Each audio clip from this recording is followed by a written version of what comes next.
সত্যতা বলছি, অবিনাশ আমার চাষিদের উপর বোমা মেরে দুটো লাশ ফেলেছে। আমি সেই দুটো লাশ অবিনাশের ওপর ফেলবো। শুধু 3 ফলা চাষের জমি নয়, অবিনাশের পায়ের তলার জমিটাও আমি কেড়ে নেব। ব্যবস্থা করো। কাল 12 ঘন্টার বাদ দুটো লাশ পড়ে গেল। জমি দখল না তো দূরের কথা, সামনের ইলেকশনে জামানতটা বাজেয়াপ্ত হয়ে যায়। তারপরে সত্যব্রত রায় কালকে বন থেকে বসে আছে। দুর্গন্ধ না সুগন্ধ?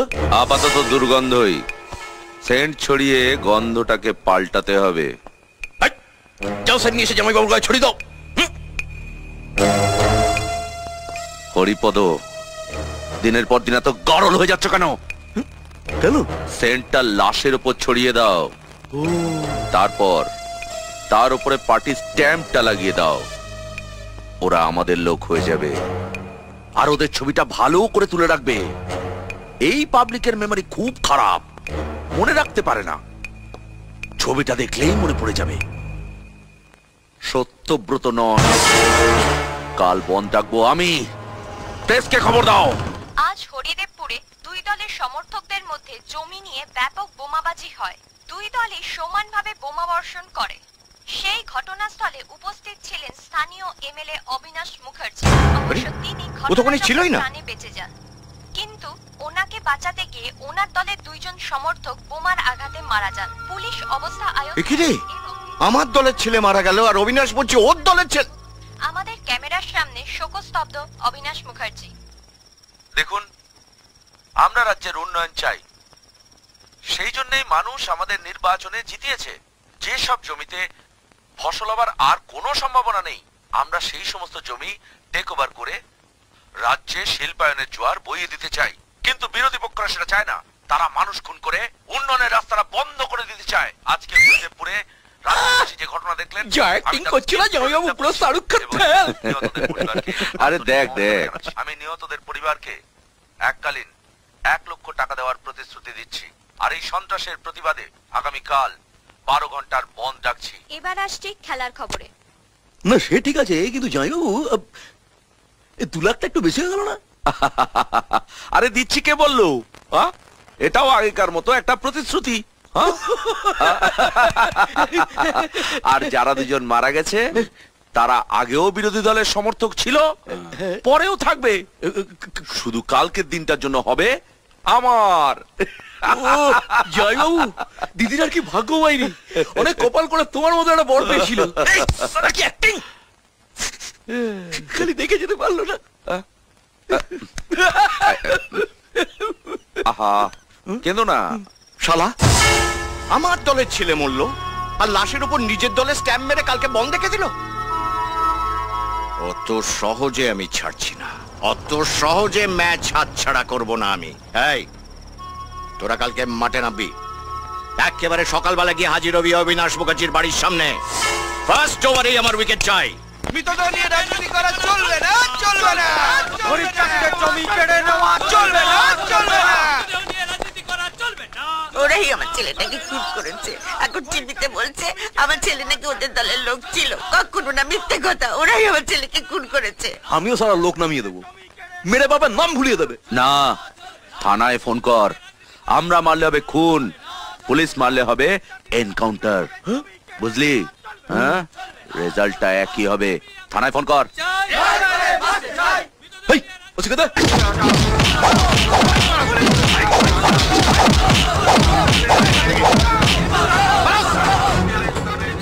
আর একজনকে যদি এই বাড়ির আশেপাশে দেখি তো গুলি করে শেষ করে দেবো। সালা, সব সালা পালিয়ে গেছে। আপনি ভেতরে যান, আমি আছি। এইভাবে কালালে তো রাস্তায় কুকুর বেড়ালে দেখা যাবে না। শুধু কুকুর বিড়াল নয়, একটা কাকও যেন রাস্তায় দেখা না যায়। ওরা জানুক অবিনাশ মুখার্জির বন্ধ মানে সব বন্ধ।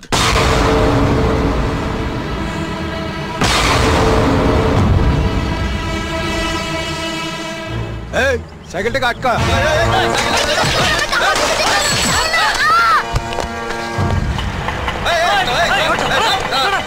ও বাবা, দয়া করে রাস্তাটা ছেড়ে দাও বাবা, আমার স্বামী অসুস্থ, আমি ওকে নিয়ে হাসপাতালে যাব। এই বুড়ি, আজ সকালবেলায় খবরের কাগজ পড়োনি?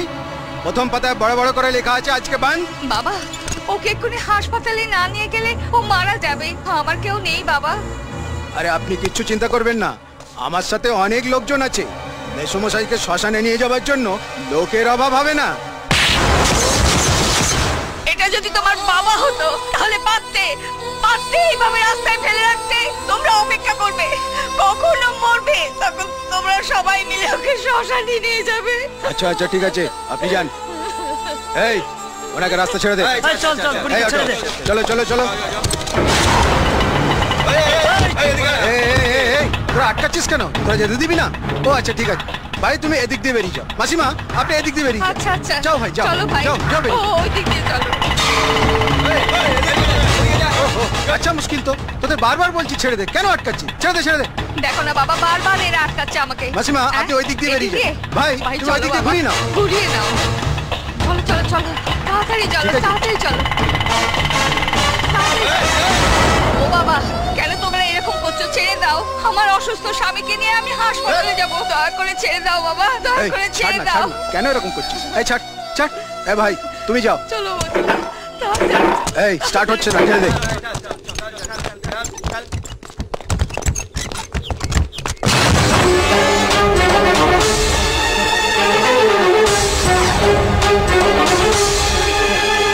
যেখানে যখন অন্যায় অবিচার,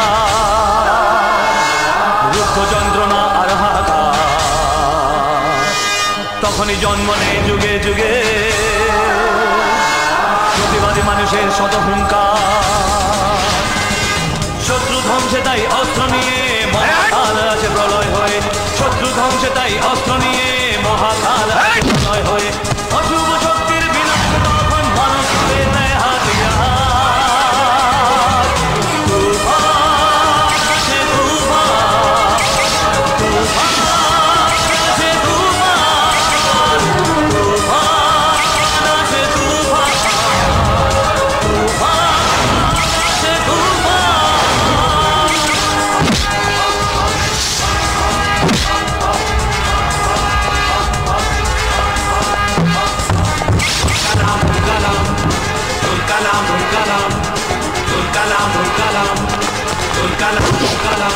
সে চলে অগ্নিপথে, তার হাতে ধরা তলোয়ার, যত ধ্বংসকারী শয়তান ও সাবধান হুঁশিয়ার। সে চলে অগ্নিপথে, তার হাতে ধরা তলোয়ার, যত ধ্বংসকারী শয়তান ও সাবধান হুঁশিয়ার। সে চলে অগ্নিপথে, তার হাতে ধরা তলোয়ার, যত ধ্বংসকারী শয়তান ও সাবধান হুঁশিয়ার। কালাম দিকে দিকে তুল কালাম,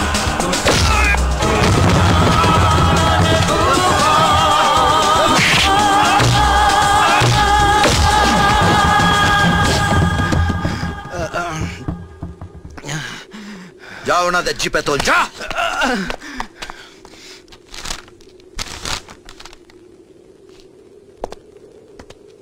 এই তুই কে?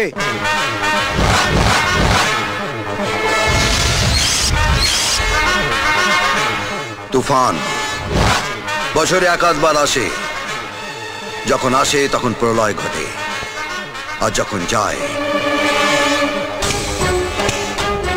তখন ভগবানও তার অস্তিত্ব খুঁজে বেড়ায়। সামনে ডাক্তার নার্সরা কোথায়? আজকে কাউকে পাওয়া যাবে না। ডাক্তার দাদাদেরও নয়, নার্স দিদিদেরও নয়, বন্ধ है ना। ওরা কোথায়? आप हिंदी नहीं समझते हैं? हम हिंदी समझता है, लेकिन बांग्ला ज्यादा समझता है। বাংলা, হিন্দি, ইংরেজি সব ভাষাই বুঝি, আর যে ভাষাটা আমি ছাড়া অন্য কেউ বোঝে না সেটা বুঝিয়ে দিই। বলরা কোথায়? হিন্দিকে বলে এসেছি, আজ আর ফোন টোন করো না, আজ বন্ধ, মোবাইলটাও বন্ধ থাকবে। ভালোই হলো, যদি মাঝে মধ্যে এরকম বন্ধ টন্ধ হয় তাহলে আমরাও একটু মজা করতে পারি, বলো? আপনাকে এখানে ঢোকার পারমিশন কে দিয়েছে? কে আপনি? তুফান বছরে একাধবার আসে, যখন আসে তখন প্রলয় ঘটে, আর যখন যায় তখন ভগবানও তার অস্তিত্ব খুঁজে বেড়ায়। বাইরে পেশেন্ট পড়ে আছে আর আপনারা এখানে বসে লুডো খেলছেন। পেশেন্ট নিয়ে বেরোবার সময় আপনাকে কেউ বলে যায়নি আজকে বন্ধ? রাস্তায় কয়েকজন বলেছিল, তাদের রাস্তায় ফেলে পেঁদিয়েছি। এখানেও একজন বলেছিল, তাকে দেওয়ালে সেঁটে দিয়েছি। আপনারা ভেবে বলুন কি বলবেন। ততক্ষণ আমি জায়গাটা দেখে নিই কোথায় আপনাদের সাঁটাবো। দেখুন, দেখা হয়ে গেছে। আপনাদের সাঁটার জন্য এই দেওয়ালটা ঠিক আছে। হসপিটালটাকে মুদিখানা ভেবে রেখেছেন না? দাদারা ঝান্ডা তুলে বন্ধ রাখলো আর আপনারা ভাই বোনরা মিলে লুডো খেলছেন।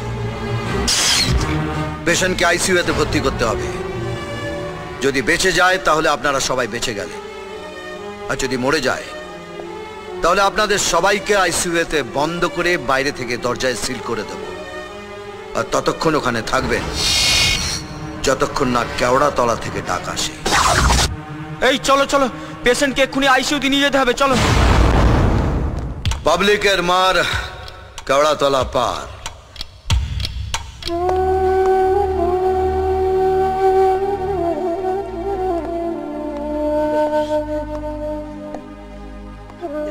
আপনি চিন্তা করবেন না, ওরা জানে আপনার স্বামী সুস্থ না হয়ে উঠলে ওরা সবাই অসুস্থ হয়ে যাবে। বেঁচে থাকো বাবা, তুমি বেঁচে থাকো। ভগবান তোমার মঙ্গল করুন বাবা, ভগবান তোমার মঙ্গল করুন।